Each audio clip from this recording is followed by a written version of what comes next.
இடைவிடாமல் ஜெபம் பண்ணுங்கள். ஸ்தோத்திரத்துடன் ஜெபத்தில் விழித்திருங்கள். கொலோசையர் 4:2.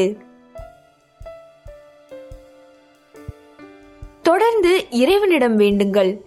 விழிப்போடும் நன்றி உணர்வோடும் அதில் ஈடுபடுங்கள். கொலோசையர் 4:2. Be persistent in prayer and keep alert as you pray, giving thanks to God.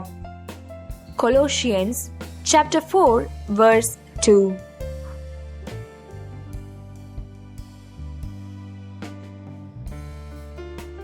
கிறிஸ்துவுக்குள் பிரியமானவர்களே, ஜெபம் என்பது நம் வாழ்க்கையில் எப்போதாவது செய்யக்கூடிய ஒரு வழக்க முறை என்பதல்ல, அல்லது நம் சொந்த தேவைக்கு மாத்திரம் ஏறெடுக்கிற ஒன்றல்ல.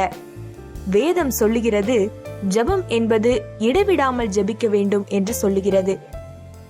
இந்த உலகத்தில் ஜெப சிந்தையோடு வாழுகிற வாழ்க்கை இல்லை என்றால் பலவிதமான காரியங்களில் பாதிக்கப்படுவோம். ஜெபமானது நம் ஆவிக்குரிய வாழ்க்கைக்கு போராயுதம் என்று சொல்லலாம்.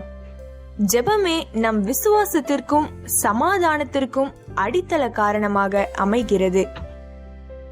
ஜெப சிந்தையுள்ள மனிதன் எதிர்வரும் எந்த சூழ்நிலையையும் எளிதில் மேற்கொள்ளுவான். நம் வாழ்க்கையில் சந்தேகங்களும் உறுதியற்ற நம்பிக்கையும் நிச்சயமில்லாத எதிர்காலமும் ஏன் காணப்படுகிறது என்று ஆராய்ந்து பார்த்தால் சரியான ஜெப வாழ்க்கையை கொண்டிராமல் இருப்பதே காரணமாக உள்ளது. ஸ்தோத்திரத்துடன் ஜெபத்தில் விழித்திருங்கள் என்று பவுல் கூறுகிறார். இது கர்த்தர் நமக்கு கொடுத்திருக்கிற ஆயுதம், ஜெபம். நீங்கள் ஜெபத்தில் ஏறடிக்கிற விண்ணப்பங்களுக்கு பதிலை பெற்றுக் கொள்ளுவோம் என்பதை விசுவாசியுங்கள் என்று வேதம் சொல்லுகிறது. ஜெபம் என்பது எளிதான ஒன்றல்ல. கெர்ச்சிக்கிற பிசாசானவன் ஜெபிக்க மாத்திரம் விடமாட்டான். ஏனெனில் மெய்யாய் ஏறடிக்கிற ஜெபத்திற்கு பதில் உண்டு என்பதை அவன் நன்கு அறிந்தவன். அநேக சமயங்களில் நாம் ஜெபிக்கிறோம், ஆனால் அதில் எந்த அளவிற்கு உண்மை தன்மை காணப்படுகிறது என்பது கேள்விக்குறியே.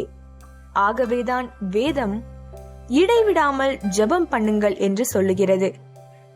நீங்கள் இடைவிடாமல் ஜெபிக்கிற நபரா? ஆராய்ந்து பாருங்கள். ஜெபிப்போம். பரலோக பிதாவே, ஜெபம் என்பது எங்கள் ஆவிக்குரிய வாழ்க்கைக்கு போராயுதம் என காண்கிறோம். எங்கள் விசுவாசத்தை இன்னும் பெருக செய்யும். எங்களுக்கு எதிரிட்டு வரும் எல்லா சூழ்நிலையிலும் ஜெபத்தினால் நாங்கள் அவற்றை எளிதில் மேற்கொள்ள அருள் புரியும். இயேசுவின் நாமத்தில் ஜெபிக்கிறேன் எங்கள் நல்ல பிதாவே. ஆமேன்.